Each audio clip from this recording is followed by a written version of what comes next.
These days, Ubisoft is most known for its frequent sequels than original games.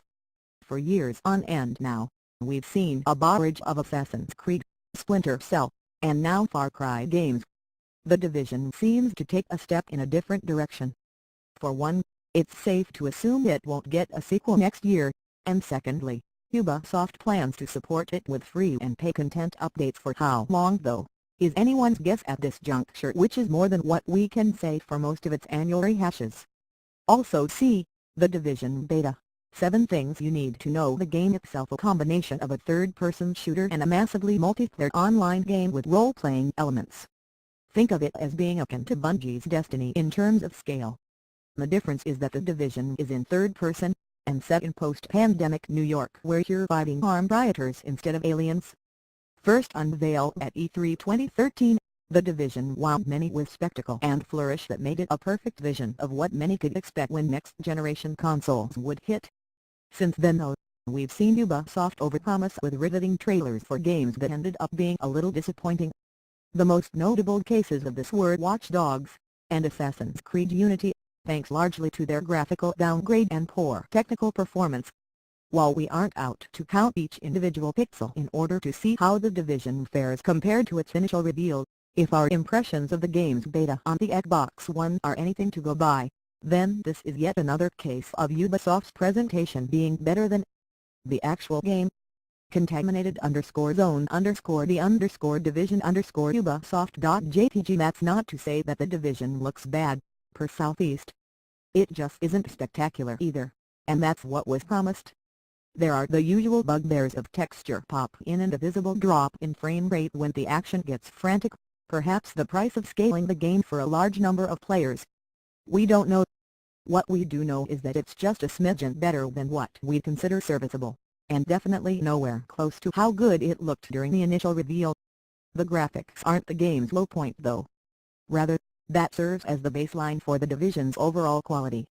Our ire is directed at the game's user interface, which has all the nuance and tact of Donald Trump on Twitter.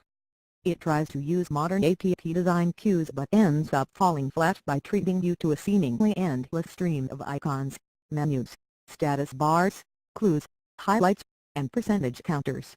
The approach towards UI and user experience is shocking to say the least, particularly from a company known for focus testing the living daylights out of its games before release. Also see Tom Clancy's The Division beta size revealed report. Thankfully there seems to be enough of atmosphere in The Division to distract you from being daunted by the smorgasbord of design elements.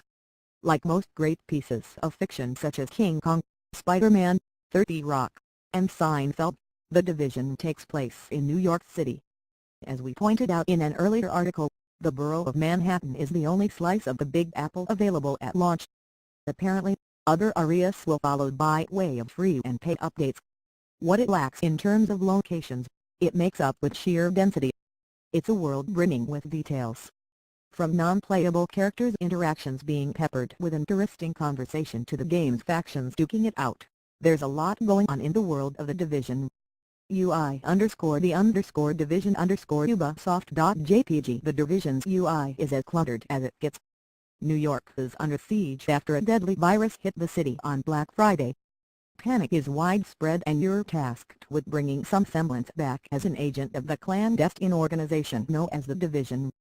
In order to do so you'll create and customize a character in your likeness and partake in a host of missions that have you putting a bullet in the heads of unsuspecting and also suspecting foes.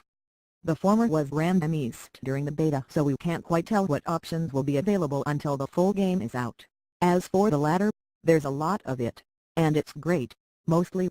The gunplay is satisfying though somewhat muted. There's a perceptible difference in recoil, physics, and handling of weapons like the machine gun and assault rifle, while pistols pop as they should. However, grenades feel toothless. They might do tremendous damage but they doesn't sound like they could. Moving from one point to another feels responsive. Ducking in and out of cover or vaulting over obstacles works as it should. It doesn't have a sense of heft, like controlling a steroid-consuming Marine in Gears of War, or slowness akin to a 40-year-old man in The Last of Us, making traversal a definite plus point. Although Ubisoft has polished the moment-to-moment gameplay, it isn't without its concerns. Mission structure for one might end up being repetitive as would the game's Dark Zone mode, which has you up against your fellow human players for better loot. For a game labeled as a shooter RPG hybrid, barring the usual health bars with numbers rattling off them as you shoot an enemy, there seems to be very few RPG elements. Being a sliver of the final game, most of the skills and talents you can use were extremely limited, but we get the sneaky suspicion that you won't be able to build your agent in your likeness, rather limiting you to presets much like that other shooter RPG hybrid, Destiny. Gameplay_the_division_ubisoft.jpg. Also see, Bungie responds to Destiny matchmaking issues with a lag-based trial much like Bungie's shared world shooter, which is currently in limbo. We worry with what to expect when the Division finally hits.